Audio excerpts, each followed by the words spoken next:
La reina del camino se fue al barranco.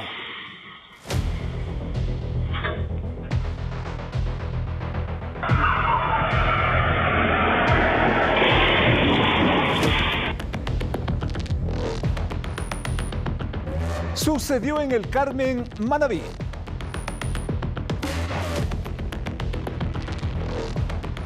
El bus interprovincial iba casi lleno.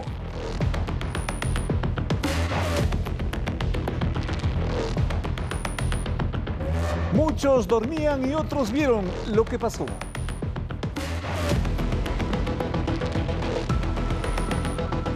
Se dirigía de Manta a Quito, pero por poco llegan a la muerte.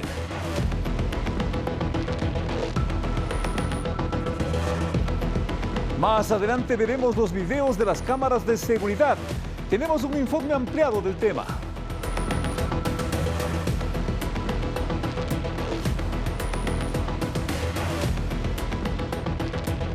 Esto es algo que pasa siempre en esta cooperativa. Ya. Lastimosamente, es la reina del camino, ¿no? Es la reina del camino. Ya. Como siempre nosotros tratamos de confiar en sus servicios, ¿no? A pesar de las veces que han fallado, pero nuevamente vuelven a fallar. Nuevamente las personas implicadas se dan a la fuga, o sea, no tienen sentido de dolencia, no tienen sentido de familiaridad, solo se van.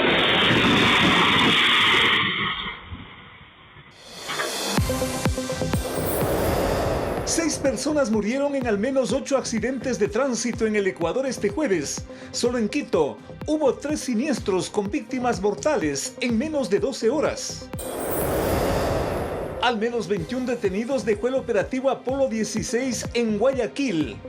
También hubo decomiso de gran cantidad de droga y de armas. El titular de la FIFA, Gianni Infantino, visitó al presidente Noboa en Carondelet. Se busca fortalecer las relaciones entre el Ecuador y el máximo organismo del fútbol mundial.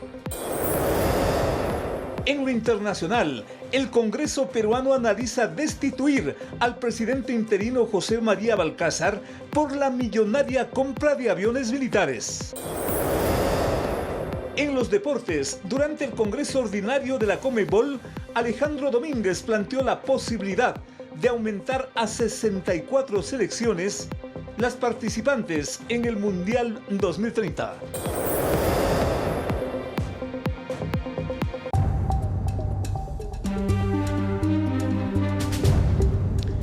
Amigos, buenas noches, bienvenidos. 21 detenidos aparentemente vinculados a varias organizaciones criminales fueron detenidos en Guayaquil y Durán. En el operativo Apolo 16 también se decomisaron armas y drogas.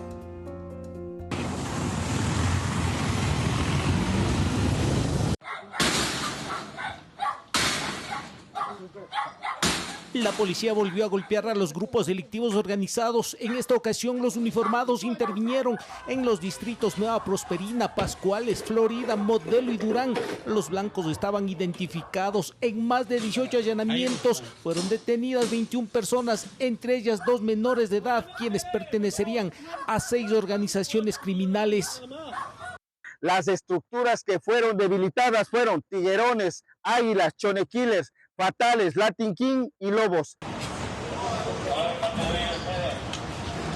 Los sospechosos estarían relacionados a delitos como microtráfico, extorsión, secuestro, tráfico de armas, robo de vehículos, así como motocicletas. En las intervenciones, los agentes policiales decomisaron 18 armas de fuego, entre ellas 2 subfusiles, 6 revólveres, 7 pistolas, 3 escopetas, alimentadoras, entre otros indicios. Gran cantidad de cartuchos de diferentes calibres, 16 artefactos explosivos, sustancias sujetas a fiscalización, vehículos que han sido recuperados, que fueron reportados como robados. Operativos enmarcados en la estrategia 3D para debilitar, desorganizar y desarticular estructuras criminales. Además recuperaron un camión, varios vehículos y 43 motocicletas con reporte de robo. Entre los casos destacados, el comandante general señaló que evitaron un secuestro en la vía La Costa. Intentaron secuestrar a un ciudadano. En poder de ellos se encontró un arma de fuego, un inhibidor y otras evidencias. Entre los detenidos figuran 2 ciudadanos extranjeros que no registran antecedentes penales en el país. En contraste, al menos 7 ecuatorianos sí cuentan con procesos judiciales por narcotráfico, tenencia y porte de armas, entre otros delitos. Iván Casamen, Noticias 7.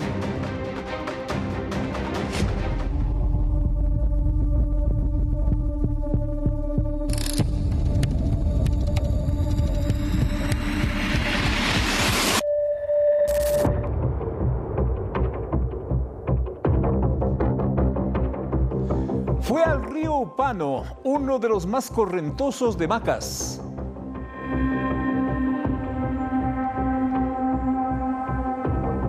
Las cámaras del ECU 911 alertaron a la policía sobre algo inusual.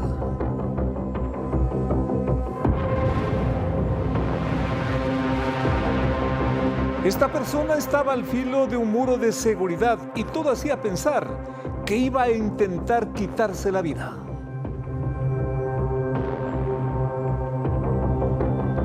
Durante varios minutos hubo momentos de tensión. Los uniformados también corrían riesgo. Pasaron los minutos y lograron sacar a la persona al lugar seguro. Habría buscado la muerte, pero esta historia en Morona, Santiago, no tuvo un final trágico.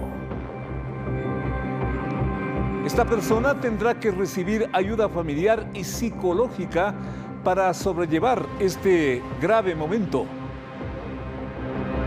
Y hay que destacar la labor oportuna del ECU 911 y de la Policía Nacional.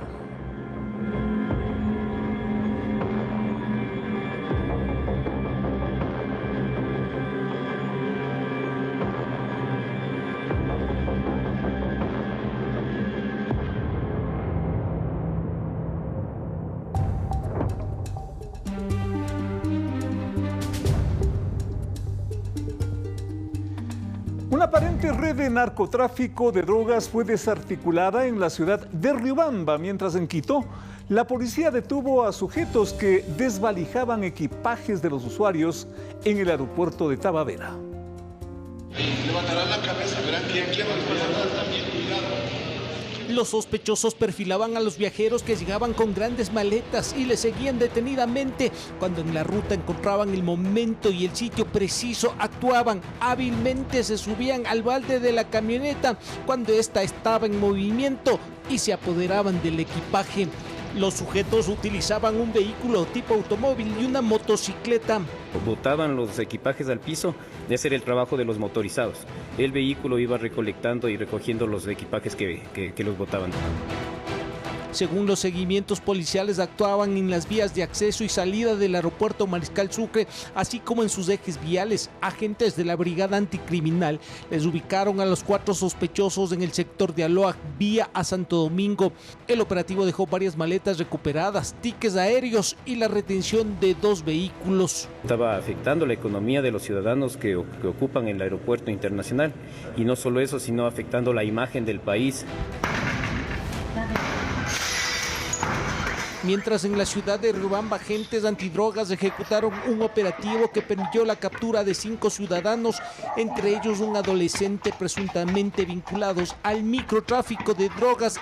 En varios allanamientos decomisaron un arma de fuego, decenas de dosis entre marihuana y cocaína, dinero en efectivo, aparentemente producto de la venta ilícita, entre otros indicios. Se pudo desarticular un grupo delictivo organizado perteneciente a los Lobos. 2 casos donde los involucrados estarían relacionados con delincuencia común. Pichincha será una de las 9 provincias donde a partir del domingo 3 de mayo entra en vigencia el toque de queda de las 23 horas hasta las 5 de la mañana.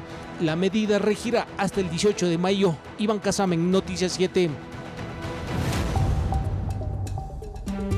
2 estructuras criminales dedicadas a extorsionar y secuestrar fueron desarticuladas durante el operativo Fénix 17. La fuerza pública también hizo 12 detenciones, incluidos 2 sospechosos de interés penal relevante.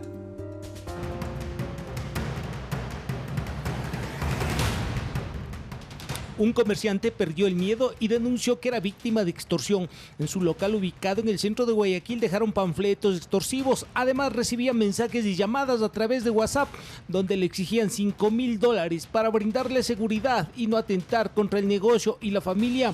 Agentes de la UNACE le siguieron la pista a los sospechosos. 4 personas fueron detenidas, 2 de ellas estaban privadas de libertad en la penitenciaría del Litoral.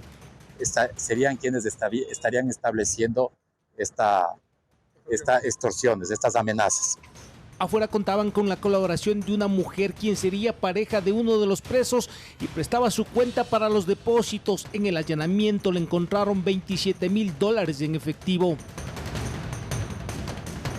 Incluso enviando videos de su negocio y que estos iban a ser victimados con algún tipo de afectación. En otro caso, agentes de la Brigada Anticriminal desarticularon una red dedicada al delito de secuestro extorsivo. 8 personas fueron detenidas. Según la policía, se movilizaban de Durán a Guayaquil. En el puerto principal alquilaban vehículos tipo taxi para buscar clientes a quienes les retenían en contra de su voluntad hasta lograr vaciar las cuentas. Cumplían roles como ejecutores, como perfiladores. Algunos alimentaban de logística a esta organización. Bajo amenazas, los delincuentes obligaban a las víctimas a entregar claves bancarias para realizar transferencias y retiros en cajeros automáticos. Asimismo, efectuaban llamadas extorsivas a familiares para exigirles réditos económicos antes de abandonar a las víctimas en zonas desoladas. Bajo amenazas. ¿Qué quiere decir esto? Que procedían a tomar esas fotografías, algunos datos. La banda estaría vinculada con al menos 5 eventos de secuestro extorsivo en los 2 últimos meses. Iván Casamen, Noticias 7.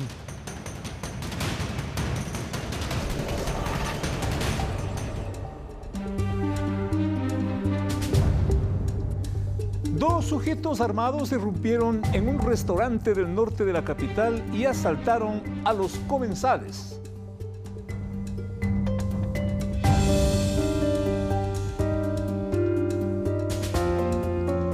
En estas imágenes se observa a los delincuentes portando cascos de motocicleta para cubrir su rostro, su identidad, mientras se desplazan entre las mesas. Con actitud semejante y arma en mano, cada antisocial se acercó a los presentes para exigirles sus objetos de valor, las billeteras, los celulares, los relojes y otros artículos. Los asaltantes lograron huir de este lugar con el botín antes de la llegada de las autoridades. La Policía Nacional recomienda a los establecimientos comerciales reforzar las medidas de seguridad y mantener activos los sistemas de monitoreo. Esto facilita las labores de investigación.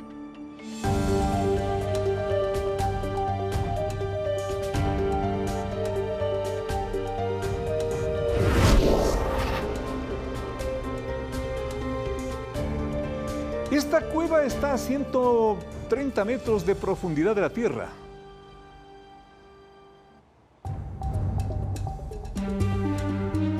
Fue cavada por grupos ilegales de la minería. Y los militares la ubicaron en el sector de El Palo, o Pablo, de la parroquia Chical en Tulcán. Para inhabilitarla ubicaron explosivos y destruir el túnel.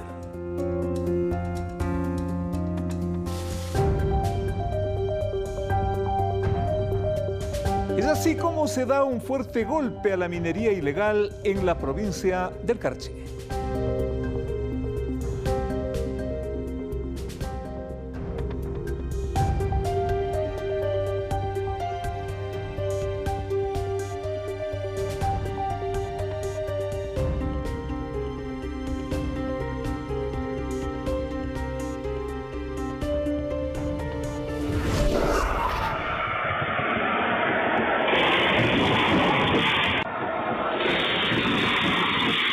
Esto sucedió en la provincia de Manabí, en el sector del Carmen.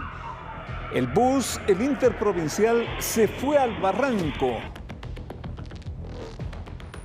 Más detalles en un momento con ustedes.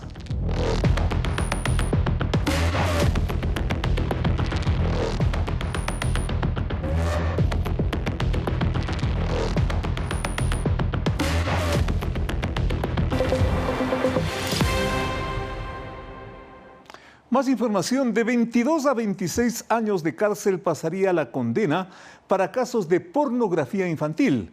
En la posible reforma que tramita la Asamblea también se propone hacer pública la identidad del o de los infractores. Por favor. Vamos a hacer la entrega. Se trata de una propuesta de ley orgánica para la prevención, erradicación y sanción de la pornografía con utilización de niñas, niños y adolescentes, planteada por la asambleísta del oficialismo Diana Jacome. La propuesta tiene 12 artículos, entre ellas 4 reformas al Código Orgánico Integral Penal y una a la Ley Orgánica de Telecomunicaciones, y busca sancionar con más contundencia la vulneración, producción, distribución, comercialización y consumo de pornografía con la utilización de menores de edad. Trabajamos con Arcotel para que ellos puedan establecer la suspensión directa de las páginas que reproducen videos. Propone un aumento de la pena para los implicados en este delito que podría subir de 22 a 26 años de cárcel, según los agravantes. Si el agresor es del entorno familiar o educativo, la pena pasa de 29 a 32 años. Es más, se plantea algo que podría despertar críticas o discrepancias jurídicas. Que se muestre los rostros a través de los medios de publicidad, tanto de la Policía Nacional como de la Fiscalía. ¿Por qué tenemos que seguir tapando los rostros y los nombres de estos perpetradores? Santiago Díaz, en cuanto a su delito de violación, se lo tendrá que seguir como se los tiene que seguir. Es decir, si hay que sancionarle a este tipo, hay que hacerlo. La propuesta de ley crea una nueva sanción de inhabilitación para ejercer actividades que impliquen contacto directo con niños, niñas o adolescentes para cualquier sentenciado por delitos sexuales, y abre la posibilidad de que las denuncias por estos delitos se realicen protegiendo la identidad del denunciante mediante códigos alfanuméricos para evitar represalias. Javier Ceballos, Noticias 7. Y una cárcel más grande que la del Encuentro será construida por el gobierno nacional. La etapa administrativa recién está empezando, pero el ministro del Interior brindó los primeros detalles. Veamos entonces la capacidad que se proyecta para este centro de rehabilitación, cuya localización se mantiene en reserva. Una nueva cárcel prepara el gobierno nacional para los delincuentes más peligrosos del país, según ratificó el ministro del Interior John Reinberg en una entrevista. Sí, es una cárcel, 15.120 privados de la libertad. Eso va a tomar un proceso de cerca entre 15 y 18 meses de construcción. Según el ministro, este lugar es necesario, pese a que el año pasado se inauguró la cárcel del Encuentro. La diferencia es que la nueva será 10 veces más grande. Es una infraestructura que va a ser de cerca de 113.000 metros cuadrados de construcción.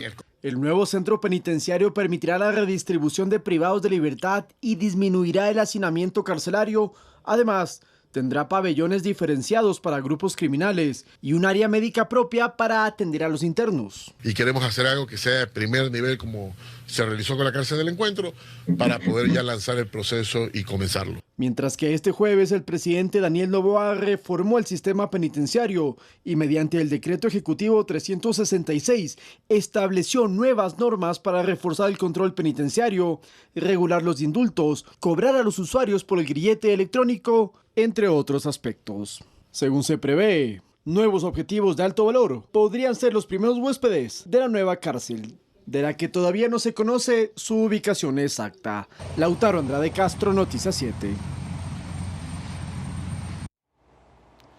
Y atención a esto que es alarmante. En menos de 12 horas, 7 accidentes de tránsito se registraron en el país. Los siniestros dejan 5 fallecidos y decenas de heridos. La Organización Mundial de Salud advierte que en el país, en el Ecuador, cada día 11 personas mueren por accidentes viales. Iniciamos en Quito. Cerca de las 5 de la mañana de este 23 de abril, información preliminar estableció que un motociclista cruzó el parterre central de la avenida Simón Bolívar cerca al sector de Guápulo e invadió el carril contrario en sentido Quito-Valle, impactándose contra un auto liviano. Como resultado, el hombre de la motocicleta murió y las personas que viajaban en el vehículo resultaron heridas. Al menos 3 horas la circulación estuvo paralizada. Ahora la ruta durante el día será cerrada por momentos. Cabe mencionar que es necesario hacer estos cierres para que SIAT pueda recabar la información referente al siniestro.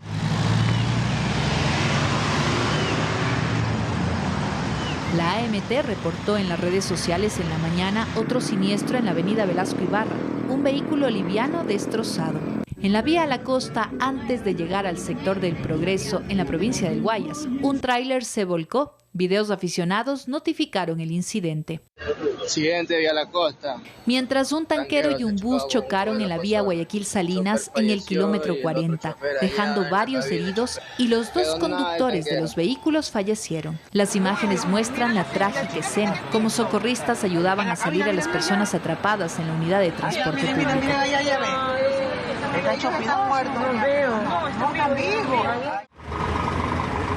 Antes del mediodía, la capital nuevamente escenario de accidentes de tránsito, esta vez en la zona urbana, en la avenida Galo Plaza Lazo y avenida del Maestro. El impacto entre un auto y una moto provocó el deceso de una persona. Además, en la misma avenida Galo Plaza Lazo y Nazacota Puento, cerca al primer incidente, otra persona falleció por un siniestro vial. La Agencia Metropolitana de Tránsito solo en Quito contabiliza de enero a abril de este año 287 siniestros donde están involucradas motocicletas. Por ello, existen 266 lesionados y 39 fallecidos. La Organización Mundial de la Salud señala que en Ecuador hay un promedio de 11 fallecidos al día por accidentes de tránsito, la mayor tasa de mortalidad vial de la región. Sofía Vintimilla, Noticias 7. Y hay más, un grave accidente se registró en el Carmen, Manabí.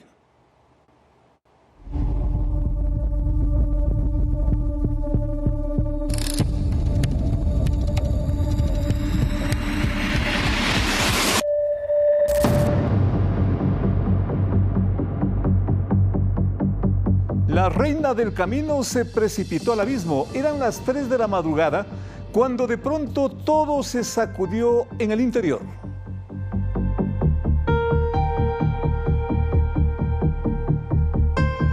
La reina del camino se fue al barranco y todos estuvieron en riesgo, en peligro de muerte.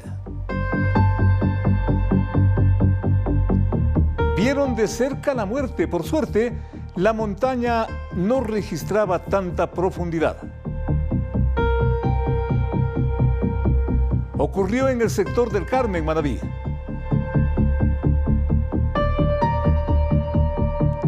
Y hay testimonios de los viajeros, imágenes de las cámaras de seguridad que muestran lo que ocurrió. Establecemos justamente contacto con Edison Saavedra, nos tiene más información actualizada a esta hora. Edison, por favor.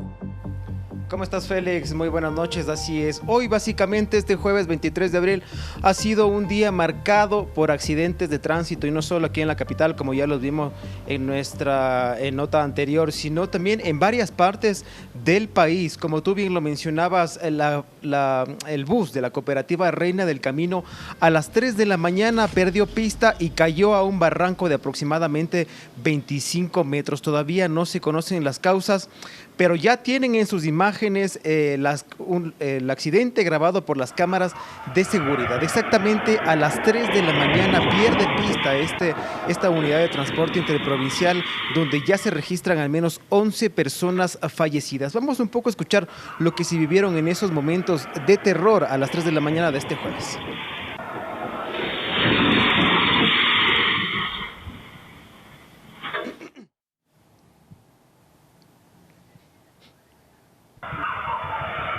Así es, Se reportan ya 11 personas fallecidas, a pesar de que el autobús pesado cayó aproximadamente 25 metros a un barranco. Tuvo que hacerse presente maquinaria pesada, una tractomula, digamos, para lograr sacar al camión pesado y también a los 11 heridos que presentan, claro, varias fracturas, golpes, heridas abiertas. Entre los heridos están pues personas menores y también mayores de incluso hasta 60 años. Como mencionamos, este bus cubría la ruta Manta-Portoviejo-Quito y se estrelló, digámoslo así, a las 3 de la mañana. ¿Por qué habría sucedido este siniestro de tránsito?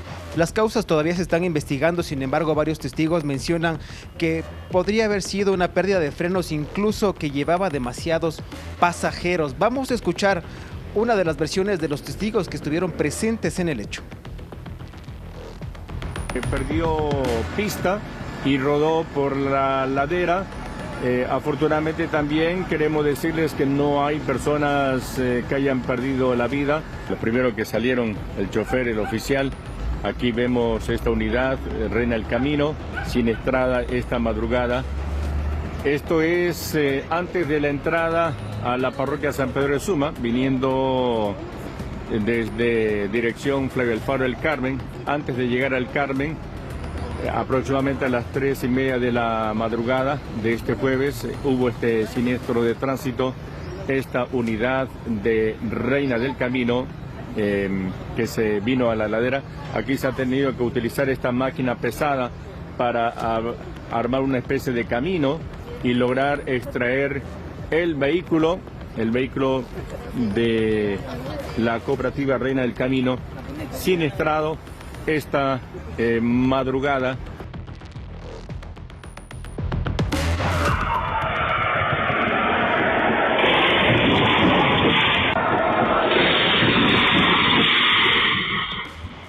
Una tragedia que pudo ser de mayores proporciones. Lo que existen son heridos y desde luego la gravedad de todo este siniestro. Las cámaras de seguridad sin duda son un elemento fundamental que ayuda a la policía en este caso para establecer las causas. Edison, respecto a lo que se ve de entrada, digamos, gracias, insistimos, en las cámaras de seguridad, es un exceso tal vez de velocidad, podría ser la posible hipótesis de esta situación. Edison, por favor. Sí, así es, Félix. Todavía las autoridades del CIAD están investigando las causas del accidente, ¿no? También se habla, por ejemplo, de una posible falla mecánica o incluso si la falla fue del conductor, que pues según las investigaciones que pudimos realizar, tanto el conductor como el asistente, el acompañante del conductor habrían fugado del lugar. Todavía esto está, repetimos, está analizándose, investigándose por las autoridades del CIAD, pero como bien tú lo mencionabas, una desgracia con suerte, pues a pesar de que estas personas viajaban a las 3 de la mañana, ¿no? Uno está dormido a esa hora, escucharon el fuerte estruendo y comenzaron a ver maletas, entre otras personas, rodar, ¿no? Estamos hablando de que son 25 metros que cayeron al barranco. Los daños materiales están pues a la vista. El bus quedó pues prácticamente en el abismo y se tuvo que usar maquinaria pesada. Vamos a escuchar más declaraciones del caso. A las 3 de la mañana se activó la emergencia de mi celular. 3 de la mañana. Cuéntanos un poquito el contexto. ¿Ustedes de dónde venían? No, nosotros nos íbamos hacia la ciudad de Quito, venimos desde Portoviejo. ¿Ya? Y bueno, optamos por venir en la noche para tratar de descansar y llegar bien al otro día, pero inesperadamente, bueno, como estaba descansando, durmiendo, no solo sentí un golpeteo hacia arriba, hacia abajo y ¿ya? Luego ya empezamos todos a asustarnos, a gritar. Y verse uno encima de otro prácticamente. Claro, sí, todos tratar de llamar a las personas con las que venimos. Bueno, a buena hora están a salvo, creo que... ¿Tú viajabas con tu esposa y tu hijo? Sí, ellos están aquí. Ellos salieron por la ventana expulsados. ¿Cayeron a un lado? Sí, ellos salieron por la ventana expulsados y estaban abajo. Yo no podía dormir desde que el carro salía desde por allá, en unos lugares, veía que ese carro venía fallando y como que se iba de lado. Y muchas veces yo veía que el carro se paraba. ¿Usted venía como con una presunta, dijo alguien? Sí, como una corazonada. Una corazonada. Ya. Eso le digo a mi esposa, yo. Y mire lo que pasó, para la gloria de Dios, no ha fallecido nadie, está mi familia completa, pero tenemos que avanzar y llegar. esto es algo que pasa siempre en esta cooperativa. Ya. Lastimosamente, Es la reina del camino, ¿no? Es la reina del camino. Ya. Como siempre nosotros tratamos de confiar en sus servicios, ¿no? A pesar de las veces que han fallado, pero nuevamente vuelven a fallar. Nuevamente las personas implicadas se dan a la fuga, o sea, no tienen sentido de dolencia, no tienen sentido de familiaridad, solo se van.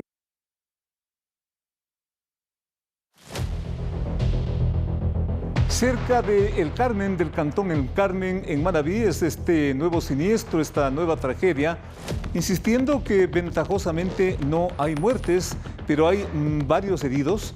Y lo que dice el testimonio de los sobrevivientes también es significativo, estimado Edison, respecto, por ejemplo, a que ya aparentemente se sentía algún desperfecto por los sonidos del vehículo a esa velocidad y que podría ser una pista tal vez apuntada a algún desperfecto mecánico, quizás, como dicen comúnmente, se le fueron los frenos, es decir, la descomposición mecánica de la unidad. Podría ser otra pista, Edison, no sé qué opinas. Sí, Félix, bueno, las autoridades estarán investigando. Ya se habla, como tú lo mencionaste, de una posible falla mecánica, pero también, pues, vale destacar lo que justamente menciona el que fue pasajero de este bus, ¿no? Accidentado. Tuvieron que salir por las ventanas y no es la primera vez que la cooperativa Reina del Camino está involucrado en un accidente de tránsito. Recordemos que desde hace algunos años este nombre de esta cooperativa ya ha sido mencionada durante varios accidentes de tránsito en donde también han existido víctimas mortales. Cabe recalcar lo que escuchamos hace unos momentos. Tuvieron que salir por las ventanas estas 11 personas que ventajosamente solo resultaron heridas. También para comentarles que pues al lugar acudió el ECU 911 y también ambulancias del Ministerio de Salud justamente para llevar a los heridos a los hospitales más cercanos. Félix, eso es lo que les podemos comentar sobre este accidente de tránsito, uno de tantos que se registró este jueves. Continuamos contigo en estudios. Buenas noches.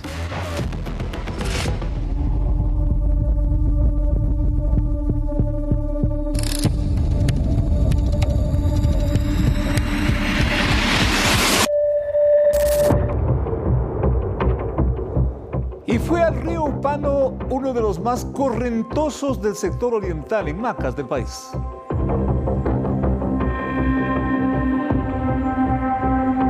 Justamente las cámaras del ECU 911 alertaron a la policía sobre algo inusual que estaba ocurriendo.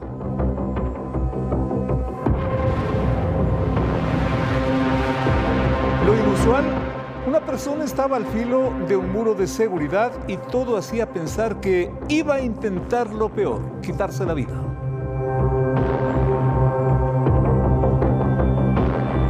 Durante varios minutos se observaron momentos de tensión, casi de terror. Los uniformados también corrían riesgo. Pasaron los minutos y lograron sacar a esa persona a un lugar seguro. Habría buscado la muerte, suicidarse, pero esta historia en Morona, Santiago, no tuvo un final trágico. La persona tendrá que recibir ayuda familiar, ayuda psicológica para sobrellevar este momento tan difícil. Destacamos nuevamente la labor oportuna del ECU 911 y de la Policía Nacional.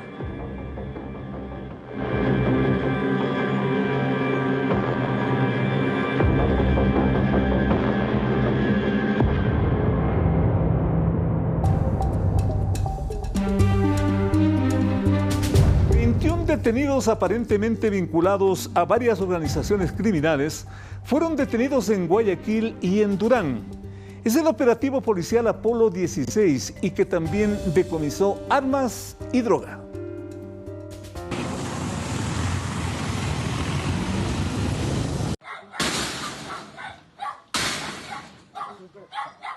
La policía volvió a golpear a los grupos delictivos organizados. En esta ocasión, los uniformados intervinieron en los distritos Nueva Prosperina, Pascuales, Florida, Modelo y Durán. Los blancos estaban identificados en más de 18 allanamientos. Fueron detenidas 21 personas, entre ellas 2 menores de edad, quienes pertenecerían a 6 organizaciones criminales. Las estructuras que fueron debilitadas fueron Tiguerones, Águilas, Chonequiles, Fatales, Latin King y Lobos. Los sospechosos estarían relacionados a delitos como microtráfico, extorsión, secuestro, tráfico de armas, robo de vehículos, así como motocicletas. En las intervenciones, los agentes policiales decomisaron 18 armas de fuego, entre ellas 2 subfusiles, 6 revólveres, 7 pistolas, 3 escopetas, alimentadoras, entre otros indicios. Gran cantidad de cartuchos de diferentes calibres, 16 artefactos explosivos, sustancias sujetas a fiscalización, vehículos que han sido recuperados, que fueron reportados como robados. Operativos enmarcados en la estrategia 3D para debilitar, desorganizar y desarticular estructuras criminales. Además, recuperaron un camión, varios vehículos y 43 motocicletas con reporte de robo.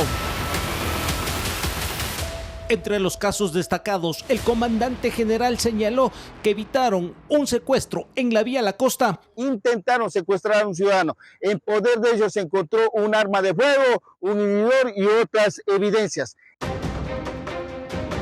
Entre los detenidos figuran 2 ciudadanos extranjeros que no registran antecedentes penales en el país. En contraste, al menos 7 ecuatorianos sí cuentan con procesos judiciales por narcotráfico, tenencia y porte de armas, entre otros delitos. Iván Casamen, Noticias 7.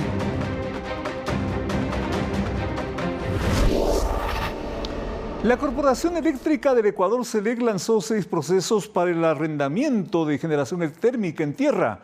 Se busca sumar 205 megavatios al Sistema Nacional Interconectado. Los detalles a continuación.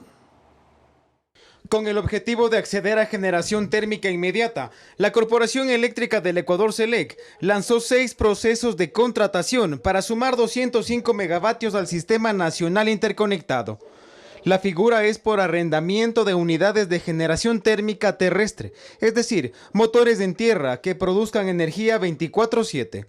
Estos están destinados para la Central Pascuales 50 megavatios, para la Central Santa Elena 45 megavatios, la Central Huanguopolo 10 megavatios, Miraflores 25 megavatios, la Central Jaramijó 15 megavatios y por último, para la Central del Salitral 60 megavatios. Para los 6 procesos de contratación se estima un presupuesto que supera los 213 millones de dólares a un plazo de 24 meses desde el lanzamiento hasta la entrega de energía. De ellos, el más avanzado está para la Central Jaramijó, donde ya se recibieron ofertas, pero es tan solo para 15 megavatios. Será la Corporación Eléctrica del Ecuador quien proporcione el diésel para el funcionamiento de los motores. Edison Saavedra, Noticias 7. En otro orden, el titular de la FIFA, Gianni Infantino, mantuvo una reunión reservada con el presidente Daniel Noboa. Este encuentro sería para fortalecer las relaciones entre el Ecuador y el máximo organismo del fútbol internacional previo a la Copa Mundo que se desarrollará en el mes de junio. Eran casi las 10 de la mañana cuando Carondelet recibió por primera vez a un presidente de la FIFA. El suizo Gianni Infantino, luego del saludo, caminó hacia el palacio para mantener una reunión privada con el primer mandatario ecuatoriano, Daniel Noboa. Pero también minutos antes había llegado el presidente de la Confederación Sudamericana, Conmebol, Alejandro Domínguez. El hecho de poder estar hoy aquí en Quito nos permite antes que nada agradecerle a todos los quiteños, a Ecuador, a este hermoso país que es tan futbolero, que sueña igual que nosotros, que cree en grande.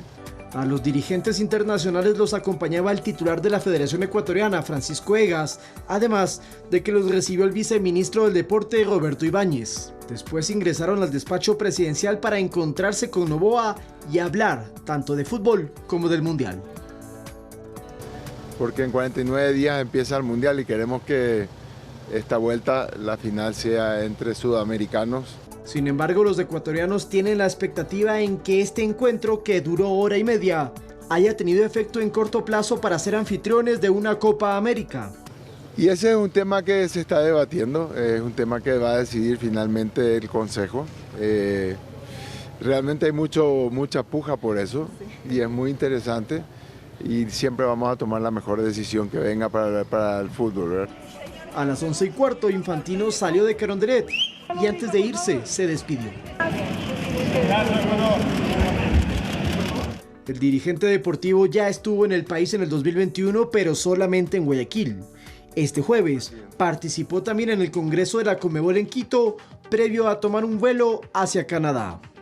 Lo que no se ha confirmado es si dentro de la reunión se abordó la posible realización de la Copa América en el 2029 aquí en nuestro país. Lo que también hay que acotar es que la visita de Infantino está enmarcada en la gira que está realizando el máximo de la FIFA en las naciones que están clasificadas para el Mundial de Estados Unidos, México y Canadá, que se va a desarrollar desde junio de este año. Con cámaras de Nelson Sánchez, Lautaro Andrade Castro, Noticias 7.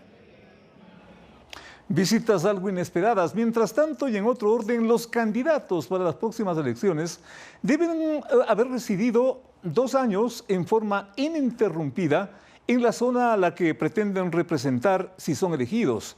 Es la condición que anuncia el Consejo Nacional Electoral con miras a los próximos comicios seccionales. Son 2 cambios puntuales en lo que respecta a pertenencia a lo uno y paridad de género en lo otro. Los candidatos que se postulen para las seccionales del 29 de noviembre próximo deben tomar en cuenta lo siguiente.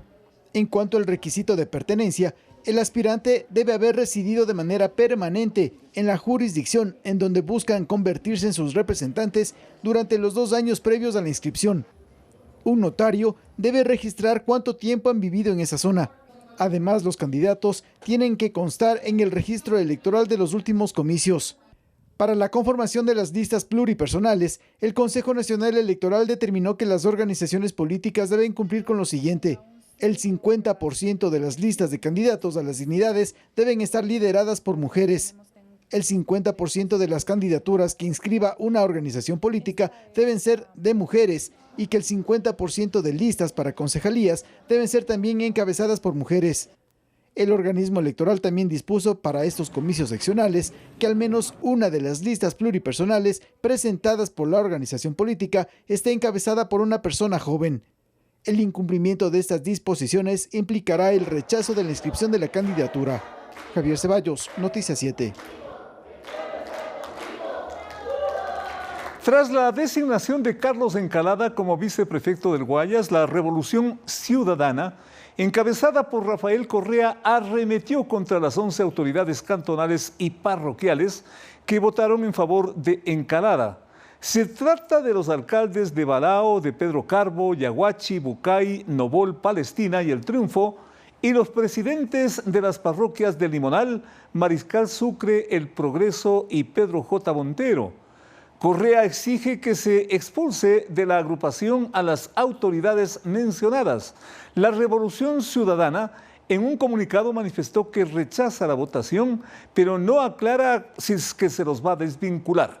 La prefecta Marcela Guiñaga, de paso, también fue víctima de los ataques.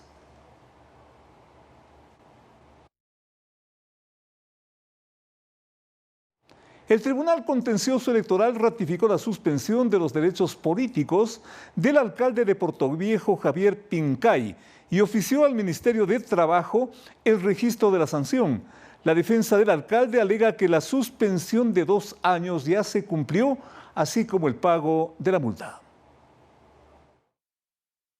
El juez del Tribunal Contencioso Electoral Joaquín Viteri dispuso que hasta el 24 de abril el Consejo Nacional Electoral y el Ministerio de Trabajo deberán registrar la suspensión de los derechos de participación del alcalde de Portoviejo, Javier Pincay, tras una sentencia dictada en junio del 2023 por no asistir a un debate electoral obligatorio. Según la Secretaría del TCE, al 17 de abril del presente año se mantiene vigente la sanción. La defensa del alcalde Pincay, el abogado Roosevelt Cedeño, considera que ya se cumplió con dicha sentencia. El tiempo ya pasó. Junio de 2023, junio de 2025. La sanción ya precluyó. Los 2 años ya pasaron. El levantamiento es automático. La sanción fue emitida por el mismo juez Viteri en 2023, que consta de 2 años de suspensión. En ese tiempo, Pincay no votó en las elecciones del 2024 y 2025. A la fecha, al verificar la página del Ministerio de Trabajo, el burgomaestre no registra impedimento para ejercer cargos públicos, por lo que puede ejecutar su cargo como alcalde de Portoviejo. La sanción es suspensión de derecho de participación. O sea, ni el Código de la Democracia, ni la sentencia dicen usted no puede seguir siendo alcalde. La defensa del burgomaestre interpondrá un recurso para hacerle conocer al juez Viteri que la sentencia ya fue cumplida, así como el pago de $9,000. Entonces vamos a interponer un recurso de hecho a ver si se sensibiliza y rectifica y envía el proceso al superior, al que es al pleno del Tribunal Contencioso Electoral, o vamos nuevamente a hacerle conocer al señor juez para que él verifique que la sentencia está cumplida. Pincay ya presentó un proceso de queja ante la Comisión Interamericana de Derechos Humanos por una presunta vulneración de sus derechos. En caso de que se ejecute el pedido del juez del TCE, aseguran que acudirán nuevamente a instancias internacionales. Edison Saavedra, Noticias 7.